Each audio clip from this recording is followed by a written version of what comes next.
This is Morten from INKISH TV, and we are today here in Zofingen in Switzerland, and I have the pleasure of talking for the first time in my life with Bruno. Thank you, Morten. Good to see Pleased to have you here. I mean, I have to dig directly into it. You said that 35 years ago you ended your engineering and started here with the family-owned company Müller Martini. I mean, when I look at your company today and think about how it was when you started in the company, it must be such a different place today, right? Well, it changed a lot. That's definitely the case. And I think if you look back over 35 years, all the experience, all the people you've met, be it customer or our own employees, all the projects that you go through, it piles up. There's quite a lot that happened in the meantime. And I think that, I mean, for the companies that are still around, that have age, it must be because you have been very good at listening to customers and also change your culture and your company and your products to the market demands, right? I think we're very proud to have incredibly experienced, loyal employees.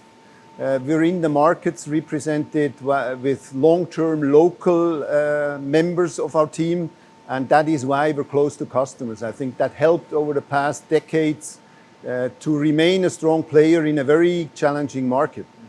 I can't help thinking about, because you also mentioned that when you started, you were also working in the newspaper division, right? And I was just thinking that newspapers is not something that you do anymore, right? The newspaper business, if you look at all the graphical segments, is definitely the business that has changed most with investment. Müller Martini builds machines, so we cannot produce newspapers. There's still newspapers being produced, but if it comes to investment in new machines, that completely stopped over the past years. So what we did is we discontinued building new machines. We reduced our service activities stepwise because most of the people that still know that business are close to pension age. And I think we have to be careful there to find ways with our clients to keep this business going as long as it still exists. But that's definitely the case in our business. Newspapers changed most. And I can't help think about, because I mean that also tells a little bit about, because the last time I was here, Adrian showed us your warehouse of spare parts and your, let's say, your commitment to customers to keep servicing them for a long time, right? So I mean that also shows a little bit about the DNA of Müller Martini, your responsibility towards also the existing equipment in the market, right? Well, I could say our machines last too long. We've never sold them to be in production for 40 years, but that's the case. There's a lot of machines in the field that are 30, 40 years old. And for us currently, if you would ask me what's the biggest challenge you have, the biggest challenge is not what we do today. The biggest challenge is to support what has been done over the past 40 years. And to support this with spare parts, we are challenged. We have a huge amount of parts in stock, and most of those parts turn once or twice or 3 times a year, and that's the challenge. Managing this amount of different parts to still support an installed base, that's very old. When, I mean, with your engineering background and also managing a company like yours, I was just thinking, does that mean that with that experience of 40 years of spare parts, does that mean that when you look at new machines, you also try to, let's say, can we use some of the same parts so we don't have the same problems in the future? Well, we definitely do that. Our machines are built modular. We try to use the same components in all the different machines we build. But you also have to consider what happened to Müller Martini in the past years. We became from a very large company, a decent-sized company. We have changed to the new business, the way it is globally. And the installed base was built on larger volume of the same. If you would look at stitchers, in 15, 20 years ago, we built like 600 stitchers a year, and now we build 50 to 60. Wow. So you need to change your modules, you need to change your portfolio, and currently we inherited from our predecessor a large portfolio with a huge amount of different parts. And now we're much smaller with a streamlined portfolio, but on the spare parts and service side, we still have to carry a past with us, and that is challenging. Müller Martini is, of course, I mean, the service and the spare parts is one side of the story, but what is really interesting for the market is your adaptability to the change in the market. I mean, from now we spoke about the newspapers and the web offset presses and the web presses. Then we have all the things that are like still huge also in the commercial cut sheet market, but also the transformation to digital. I mean, it seems that you have been very good at listening and understanding the needs of books of one, stitching of one. I mean, all these new things that are like really interesting in the business opportunities. How was that journey? Well, this didn't come in a year or two. We started very early, I think it was around 2000, recognizing the potential of digital presses, where we said if eventually these machines produce at a decent speed, very reliable, with a good quality, at a decent price, this will have a big impact in finishing. Because if you can change the picture from page to page, it completely changes the logistics if you come to finishing. If I would consider the past 24 years now, I think it took a lot longer than what we expected for this to catch speed. But what we see now is that it accelerates. And I think from last Drupa, even before last Drupa, we said conventional large volume is still important. Mm-hmm. But if you look at where's the potential to make a difference with new solutions, it's on the digital side. Mm. Because going back, if you can change the picture from page to page, we need to consider that on the finishing side. And I think that helps in the end the graphical product. If you can change content from page to page, if you can produce single copy products at a decent price, I think that helps our industry. That is one thing, but another thing is also that I think that, you know, when you have a digital press, even from the very first ones, it was a natural thing that every page could be different. But at that time, it was maybe small circulations that were more than normal. But today, where you have print of one, I take that, in my opinion at least, the binding processes and the finishing process are way more complex than the printing, because you have to gather the right signatures and the right pages in the right sequence. You have to get the right cover. You have to have the right spine size. You have to have the right format of the book. I mean, there's so many parameters, right? Well, I remember a discussion I had at one point with a big German client that's on the commercial side, had a publisher sitting with a big German manufacturer of presses.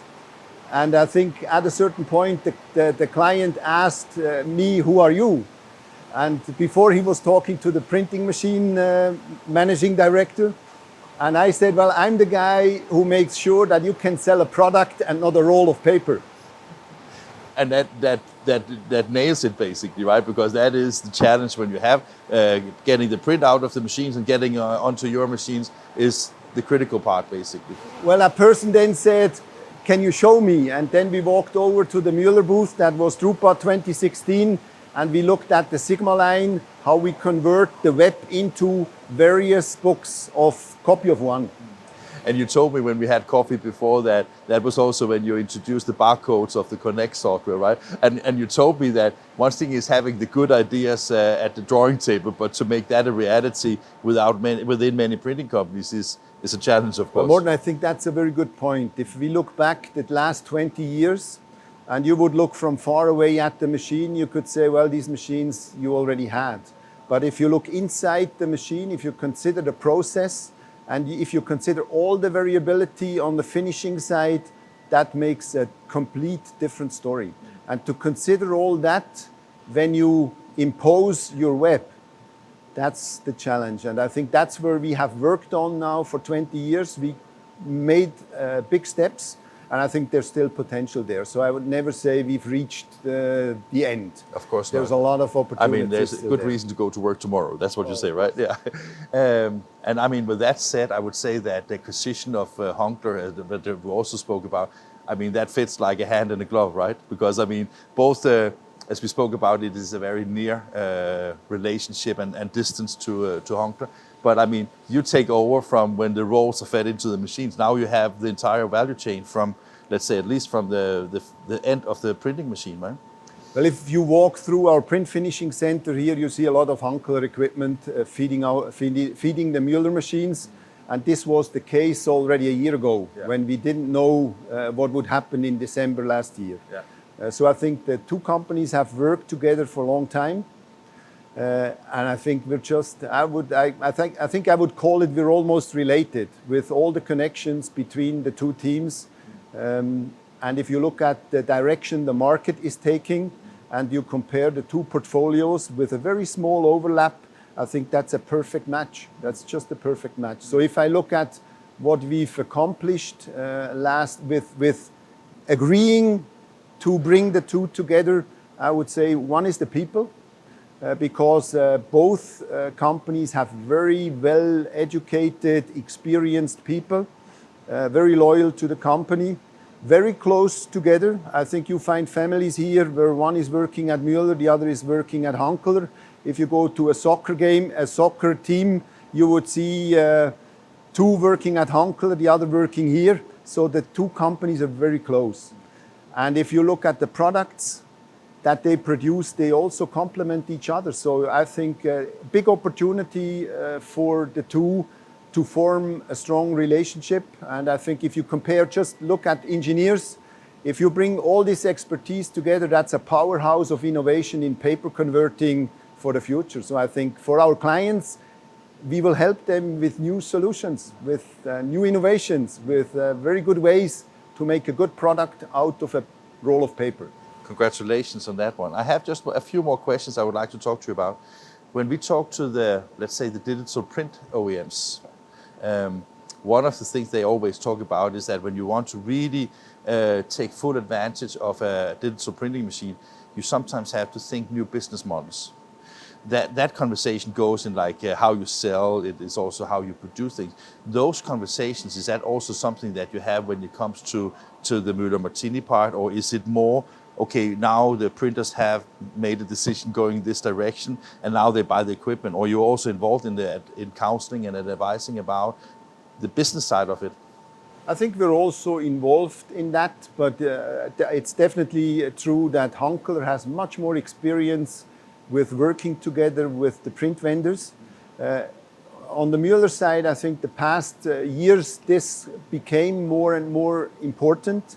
And what we will definitely consider and make the right decisions, that together we can form an even stronger partnership with print vendors. And I think you have to find ways to consider both businesses properly. But maybe I didn't phrase myself, because I think that makes sense. But I was also thinking that when it comes to the PSPs and the people that buy the technology, sometimes they need to understand that these are new opportunities. As you said, the one thing is the engineering thing of making something that can do all the things that it does. But also understanding that now when you sell books of one, you cannot have an account sales going and selling, hey, Mr. Customer, will you buy one book and then charge for it? You basically have to understand the Amazon economy. You have to understand that all these with the APIs and all the digital space. And I think that the print OEMs has been very good at talking to customers about this. And I was just curious whether the finishing part is also involved in the discussion of understanding the business side. Well, this exchange already happens. Okay. So I think the exchange with HP or Canon on what a finishing system could do or what a customer can do with it has already happened. Okay. It's accelerating now because the amount of project in the field also became much more over the past, I would say, 2-3 years. Mm. But fantastic times, and Drupa, I look forward to talk to both you and your colleagues during the day to see what you have in development and you want to show Drupa. But Bruno, thank you very much, time. Thank you very much, Morten. Okay, great talking to you.